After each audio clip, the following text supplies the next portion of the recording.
नमो वाकम प्रशासमहे। नमस्कार मित्रों, पुनः एक बार आपका स्वागत है। आज हम अभी तक पढ़ चुके हैं दीर्घ संधि और गुण संधि। आज हम पढ़ने जा रहे हैं यण संधि। ठीक, एक बार गुण संधि पर सूक्ष्म दृष्टि डालेंगे। जैसे कि हम जो कल पढ़े, गुण संधि, गुण मतलब क्या होता है भाई? छोटा आ, ए और ओ, है ना। गुण बराबर आ, ए और ओ। ठीक, ये जो नामकरण है वो कौन सा सूत्र करता है? अदेंग गुणः। अदेंग गुणः एक सूत्र है, वो गुण संज्ञा करता है। किन वर्णों की? आ की, ए की, ओ की। अदेंग गुणः ये कहता है कि आ, ए और ओ, ये जो तीन वर्ण है वह गुण संज्ञक होते हैं। इनकी गुण संज्ञा होती है, इनका गुण नामकरण ये कर देता है। इसके तुरंत बाद एक सूत्र आता है आद गुणः। आद गुणः ये कहता है, इसका अर्थ क्या है? आ के बाद, अवर्ण के बाद कोई भी स्वर वर्ण आने पर, है ना, आ के बाद यदि कोई स्वर वर्ण आता है तो दोनों के स्थान में ये गुण होते हैं, तीन वर्ण हो जाते हैं। ठीक, इन दोनों के स्थान में गुण रूपी एकादेश होता है। मान लीजिए यहाँ पर आ है और यहाँ पर ई आया, तो इन दोनों के स्थान में गुण क्या हो जाएगा? ए हो जाएगा, है ना। उसी तरह से अगर आ के बाद ऊ आया तो इन दोनों के स्थान में ओ हो जाएगा, है ना। जैसे हमने कल पढ़ा था सूर्योदय अथवा गंगोदक, है ना। जैसे गंगा धन उदक। ठीक, अब यहाँ पर आ है और यहाँ पर ऊ है, तो इस आ और ऊ के स्थान में ओ हो जाएगा, तो बन जाएगा गंगोदक। ठीक, उसी तरह से यदि री के स्थान में आ और री के स्थान में गुण क्या होता है? अर, है ना। जैसे कृष्णधन रिद्धि, कृष्णधन रिद्धि। अब कृष्ण ऋणा में क्या है? ऋणा में आ है, निकाल लीजिए बाहर, ऋणा को हल कर दीजिए। ठीक, और यहाँ पर रिद्धि का री है ना। अब आ और री के स्थान में गुण क्या होता है? हमने पढ़ा था अर। अर, री के स्थान में अर होता है, री के स्थान में अर। और उसमें तवल कारह केवल एक आध उदाहरण मिलते हैं, तो देख लेंगे उसे भी। आ और री के स्थान में आपने अर कर दिया। अब मिला दीजिए, ये वाला जो आ है वो णा में चला जाएगा, कृष्ण, है ना। और यहाँ पर क्या है? आधर रा बचा, यहाँ पर धी है। अब इसके बाद व्यंजन वर्ण है, इसलिए जो रा है वह ऊपर चला जाएगा। ठीक, कृष्णर्धी। ठीक, तो री के स्थान में आ और री के स्थान में गुण होता है अर। अब देखिए तवलकारा जैसे है, तब धन लृकार, लृकार। अब यहाँ पर वा में आ है और यहाँ पर लृ है। हमने पढ़ा था आ और लृ के स्थान में अल गुण होता है, तो इन दोनों के स्थान में अल हो जाएगा। जोड़ दीजिए, सिंपल है ना। अब ये चूंकि हल हो चुका है ना, आ के स्थान और लृ के स्थान में आपने हल कर दिया है, तो वह हल है, तो ये वाला आ वा में मिल जाएगा, तो ता वा पूरा हो जाएगा, और आधा ला और कारा, तवलकारा ये बनेगा, आधा ला बचेगा। ठीक, आज हमें पढ़ना है यण संधि। ठीक, जैसे दीर्घ संधि था तो उसका नियम क्या था? अकः सवर्णे दीर्घः, है ना। उसी तरह से गुण संधि था तो उसका था गुण संधि का क्या था? आद गुणः। गुण संधि में गुण आ रहा है, आद गुणः। दीर्घ संधि में दीर्घ शब्द आ रहा है, जो नियम है उसका अकः सवर्णे दीर्घः। उसी तरह से यण संधि का जो नियम है, यण संधि जो सूत्र करता है, जो नियम बताता है, उसका नाम है इको यणचि। इको यणचि। देखिए, सूत्र में ही उसका अर्थ छिपा हुआ है। अब ये जो इक हो, चाहे यण हो, चाहे अच हो, वो सारे के सारे क्या है? प्रत्याहार हैं। जिस तरह से अकः सवर्णे दीर्घः में अक प्रत्याहार था, है ना। अदेंग गुणः में एंग प्रत्याहार था। उसी तरह से इको यणचि में भी इक, यण और अचि, ये तीनों के तीन क्या हैं? प्रत्याहार हैं, है ना। प्रत्याहार हम लोगों ने पढ़े हैं पहली वीडियो में हमारी। तो इक मतलब होता है, सबसे पहले एक सूक्ष्म सूत्रार्थ देख लेते हैं। इसका अर्थ होता है इक के स्थान में, इक के स्थान में, इक के स्थान में यण होता है, यण होता है। लेकिन कब? इक के स्थान में, ये इक है, इसके स्थान में क्या क्या होता है भैया, यण होता है। जिस तरह से आ और ई के स्थान में ए होता था, उसी तरह से इक के स्थान में क्या हो जाएगा, यण। लेकिन कब होगा, ये कंडीशन जब अप्लाई होगी जब कि स्वरवर्ण सामने हो, है ना। इक के स्थान में होता है अच, अच मतलब स्वर होता है, ठीक। अच के सामने रहने पर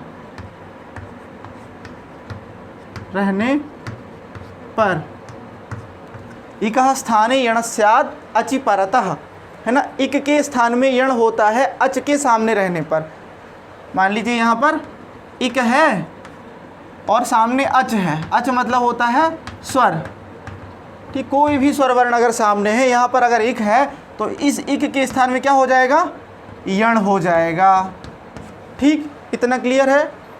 इको यणचि का अर्थ होता है इक के स्थान में यण होता है, लेकिन कब होता है, इक के बाद यदि स्वर वर्ण सामने हो तो, है ना। अभी हम समझेंगे इक किसे कहते हैं, यण किसे कहते हैं। अच तो जानते हैं, सारे स्वर वर्णों को कहते हैं। अयुण के आ से अयौज के चा तक 9 स्वर वर्ण आ जाते हैं। आ, ई, उ, री, ली, ए, ओ, ऐ, औ, सारे जितने भी स्वर वर्ण हैं 9 सारे आ जाते हैं अच में, और अच को ही स्वर कहा जाता है।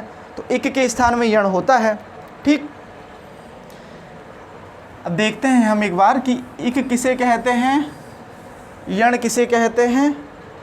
देखिए, एक लिख लेंगे, इक बराबर ई, उ, री और लरी। देखिए, इक मतलब होता है अयुण के ई से और रिलरिक के का तक, तो उसमें 4 वर्ण आते हैं इक के अंतर्गत।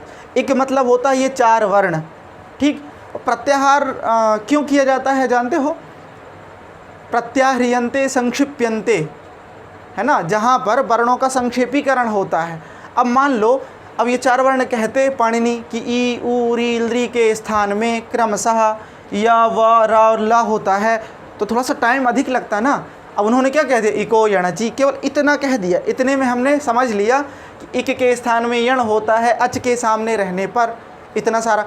और इक के स्थान मतलब ई, उ, री, लरी के स्थान में या, व, रा, ला होते हैं आ, ई, उ, री, लरी, ए, ओ, ऐ, औ के सामने रहने पर।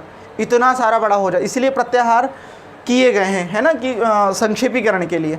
तो इक है ई, उ, री और लरी। इक के अंतर्गत कौन कौन से वर्ण आते हैं, री और लरी, ठीक। अब इनके स्थान में क्या होता है, यण होता है। यण किसे कहते हैं भैया, हयवरट के या से एक सूत्र है हयवरट, हय, ये 14 जो सूत्र है ना, माहेश्वर सूत्र, 14 सूत्रों में एक सूत्र क्या है, हयवरट, और इसके बाद सूत्र आता है ला और न, लण। तो हयवरट के या से लण के णा तक यण प्रत्याहार चलता है। उसमें कौन कौन से वर्ण आते हैं, या, वा, रा और ला। अंतिम वर्ण को नहीं गिना जाता है, प्रत्याहारों में अंतिम वर्ण को छोड़ दिया जाता है, वो हल रहते हैं। तो कौन कौन से वर्ण आए, या, वा, रा और ला, ठीक। अब देखिए हमारा सूत्रार्थ क्या कहता है, कह रहा है कि इक के स्थान में यण होता है, ठीक। इक है ई, उ, री और लरी, सर दिख रहा है क्लियर इसमें, ई, उ, री और लरी, है ना। इनके स्थान में क्या होता है, यण होता है, या, वा, रा और ला। ये ध्यान देना, ये सारे के सारे क्या है, हल हैं, ठीक। तो क्रमशः ई के स्थान में क्या हो जाएगा, या हो जाएगा, उ के स्थान में वा हो जाएगा, री के स्थान में रा हो जाएगा, और लरी के स्थान में ला हो जाएगा। देखिए प्रक्रिया वही रहेगी, इसने तो केवल इतना कह दिया है कि इक के स्थान में यण होता है। भाई इक 4 हैं, है ना, और यण भी कितने हैं, 4 ही हैं, लेकिन ये डिसाइड थोड़ी ना किया है कि किसके स्थान में क्या होता है। तो वही चीज़ चलेगा, क्या चलेगा कि उच्चारण स्थान यहाँ पर देखा जाएगा, है ना। अब ई के स्थान में हमें कोई एक करना है, तो चारों लड़ने ना लग जाएंगे आपस में कि मैं जाऊँगा, किसको करेंगे ई के स्थान में। ये डिसाइड कहाँ से होता है कि या ही होगा। तो ई का उच्चारण स्थान क्या है, तालु, इचु यशा नाम तालु, और इनमें भी तालु उच्चारण स्थान केवल या का है, इसलिए ई के स्थान में या ही होगा, है ना। उ का उच्चारण स्थान है ओष्ठ उ, जब ऊ कहते हैं ना तो होठ हमारे आगे की ओर जाते हैं ना, ऊ। और इन चारों में ओष्ठ जो उच्चारण स्थान है वो वा का है, वकारस्य दंतोष्ठम। उसी तरह से ऋटुरसाणाम मूर्धा, री का मूर्धा है, और इन चारों में रा का ही केवल मूर्धा है ना। उसी तरह से दंत है इसका भी दंत है, इसलिए ई के स्थान में या, ऊ के स्थान में वा, री के स्थान में रा और री के स्थान में ला, यह क्या होते हैं, यण होते हैं। अब पूछेंगे इक कौन कौन से वर्ण होते हैं, तो ई, ऊ, री, री, ये कौन है, इक हैं। और यण कौन कौन से हैं, या, व, र और ला। लेकिन कंडीशन क्या है भैया कि अच सामने रहने पर, अच मतलब क्या होता है, अच मतलब होता है ना, अच मतलब होता है स्वर, अच मतलब होता है स्वर। इसके अंतर्गत 9 वर्ण आ जाते हैं सारे, है ना। पहले आ, ई, ऊ, री, ए, ओ, आई और औ, है ना। ये आपके 9 वर्ण आ जाते हैं। इक के स्थान में यण होता है यदि सामने इनमें से कोई भी वर्ण रहे। उदाहरण देखते हैं, ये अर्थ क्लियर हो गया। अब देखिए एक छोटा सा उदाहरण देखते हैं, जैसे कि यद्यपि अथवा इत्यादि देखते हैं। इत्यादि होता है ना, इत्यादि शब्द, है ना। इसको तोड़ेंगे, इति धन, देखिए इति धन आदि। अब देखिए यहाँ पर हम वही प्रक्रिया करेंगे 4 स्टेप वाला। इसमें क्या है, कौन सा वर्ण है, ई है, ता में निकाल लीजिए बाहर, ताहल हो गया। जब हमने ई बाहर निकाल लिया छोटा वाला, ठीक, ताहल हो गया, ई को हमने बाहर निकाल लिया, प्लस आदि। अब सूत्र लगाइए आप, इक के स्थान में यण होता है। अब इसमें आपको ढूंढना है इक कहाँ पर है, यहाँ पर है एक, ठीक, इक मिल गया हमें ई, इक के स्थान में यण होता है। अब देखिए यण कौन से हैं, या, वा, रा, ला। इक है ई, इसके स्थान में यण करना है हमें, लेकिन कंडीशन क्या है, स्वर वर्ण सामने होने पर। तो स्वर वर्ण भी सामने है ना, इक है ई, स्वर वर्ण सामने है, कंडीशन है, तो हमें कर देना है कार्य। यण करना है, ई के स्थान में यण क्या हो जाएगा, या हो जाएगा। ई को हटा के या बैठ जाएगा, ई को हटा देगा, या बैठ जाएगा, ठीक है। बस सिंपल मिला दीजिए। ता चूँकि हल है तो आधा ता हो जाएगा, ये जो आ है बड़ा वाला आ वो मिल जाएगा। हाँ, एक चीज़ इसमें ध्यान देना है, अभी तक हम क्या करते थे, दोनों पूर्व व पर के स्थान पर, दोनों के स्थान पर करते थे। जैसे आ और आ दोनों आ के स्थान पर कर दिया, आ और ई दोनों आ और ई के स्थान पर ए कर दिया। लेकिन यहाँ पर ऐसा नहीं है, यहाँ पर केवल इक के स्थान पर यण कह रहा है ना, दोनों के स्थान पे नहीं, केवल इक के स्थान पे यण करना है। तो इक है केवल ई, है ना, आ तो इक में नहीं आता है ना, ठीक। तो इक के स्थान में या कर दिया हमने, या चूंकि हल है, ये वाला बड़ा आ जो है वो या में मिल जाएगा, बड़ा या बनेगा और छोटी दी, इत्यादि, ठीक, क्लियर। अब देखिए आपको एक कन्फ्यूज़न, यहाँ पर ई है ना, ये भी तो एक में आ सकता है, आता है ना, एक में आ ही रहा है, तो इसके स्थान में यण क्यों नहीं हो जाता है, बता सकते हो। बनेगा नहीं, ये तो ठीक है, लेकिन क्यों नहीं, मतलब इसके स्थान में हम या क्यों नहीं कर देते हैं भाई, सूत्र पढ़ो आ जाएगा। इक के स्थान में यण होता है, लेकिन कब, स्वर के सामने। अब इसके बाद कहाँ स्वर है भाई, इसके बाद तो ता है ना, इसके बाद ता है, इसके बाद कोई स्वर वर्ण नहीं है, इसलिए इस ई के स्थान में आप नहीं कर सकते हैं, है ना, ठीक, क्लियर हो गया। इति धन आदि हमारा सूत्र कहता है इक के स्थान में यण होता है, और इक है 4, ई, ऊ, री, ठीक, और इसके स्थान में यण करना है हमें, तो ई के स्थान में यण कौन सा होता है, या होता है। बस ये याद कर लीजिएगा इतना कि ई के स्थान में या, ऊ के स्थान में वा, री के स्थान में रा, री के स्थान में ला। देखिए यहाँ पर भी आपको इन दो के बहुत ज़्यादा देखने को मिलेंगे, और फिर उसके बाद थोड़ा बहुत इसका मिलेगा, इसका तो बहुत कम मिलता है, री का बहुत कम मिलेगा। इसमें मात्रादेश, पित्रादेश इत्यादि तुमने पढ़े होंगे, तो वही जो रहेंगे 2, 4, 6 वही उदाहरण देखने को मिलेंगे री के। बाकी ई और ऊ के पर्याप्त उदाहरण देखने को मिलेंगे, तो इन दोनों को विशेष समझना है। ई के स्थान में या हो जाता है, ठीक है, तो इत्यादि बन जाता है। इसके बाद दूसरा कोई उदाहरण देखते हैं। देखिए अगला उदाहरण देखते हैं, जैसे यद्यपि है भैया, ठीक, यद्यपि है ना, यद्यपि, तो यदि धन अपि यद्यपि हो जाएगा, यदि धन अपि। देखिए यहाँ पर क्या होगा, वही निकाल लीजिए, बाहर निकालिए आप, दा में क्या है, छोटा ही है, बाहर कीजिए उसे, तो दा हो जाएगा आपका हल, छोटा ही आपने बाहर निकाल लिया।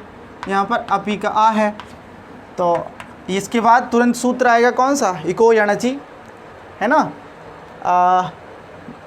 इक के स्थान में यण होता है, स्वरवर्ण के सामने रहते, तो इक है ई, उसके स्थान में यण हो जाएगा, चूँकि स्वरवर्ण भी अपि का आ सामने है, तो ई के स्थान में यण क्या हो जाएगा, क्या होता है, या होता है, ठीक।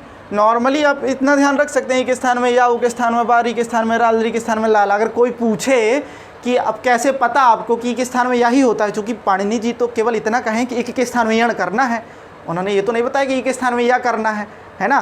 तो आपको वही स्थानेन्तरतमः करके एक सूत्र है, तो जो जिसका जितना अत्यधिक सन्निकट होगा, नज़दीक होगा, उच्चारण स्थान मिलाएंगे हम, है ना। ई का उच्चारण स्थान क्या है, तालु है, और इन यणों में उच्चारण स्थान तालु किसका है, केवल एक वर्ण मिलता है जिसका उच्चारण स्थान तालु है, मतलब इसका ये सगा भाई मिल जाता है, एक तरह सगा भाई है, भाई एक जगह से निकल रहा है ना।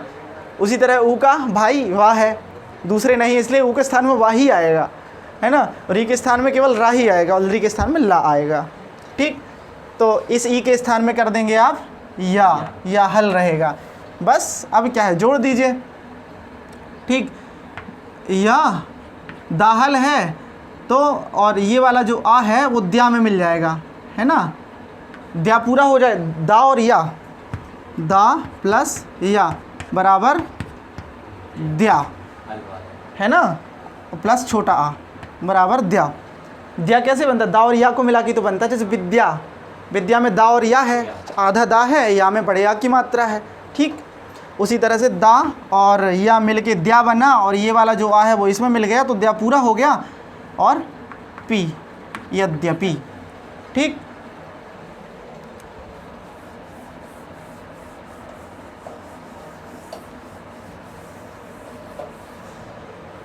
एक बा का उदाहरण देख लेते हैं, जैसे मधुधन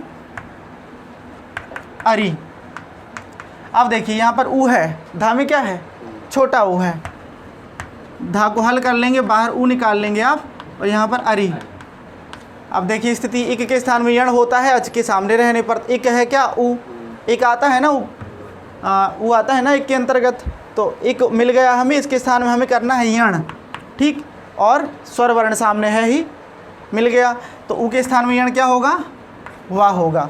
ऊ के स्थान में क्या होता है, वाह होता है, तो ऊ के स्थान में आपने कर दिया वाह, बस जोड़ दीजिए, माँ धा आधा हो जाएगा, और ये वाला जो आ है वो बा से मिल जाएगा, क्योंकि वाह हल है, वाह हल है ना, ये सारे वर्ण हल होते हैं, ये बा से मिल जाएगा ये वाला आ, और छोटा रा मध्वरी, है ना। मधु नाम के एक दैत्य था, उसके अरि मतलब शत्रु, है ना, कौन, भगवान विष्णु। मध्वरी का मतलब होता है भगवान विष्णु। तो आज के लिए इतना ही रखते हैं, बाकी और विस्तृत हम कल जानेंगे, ठीक। धन्यवाद।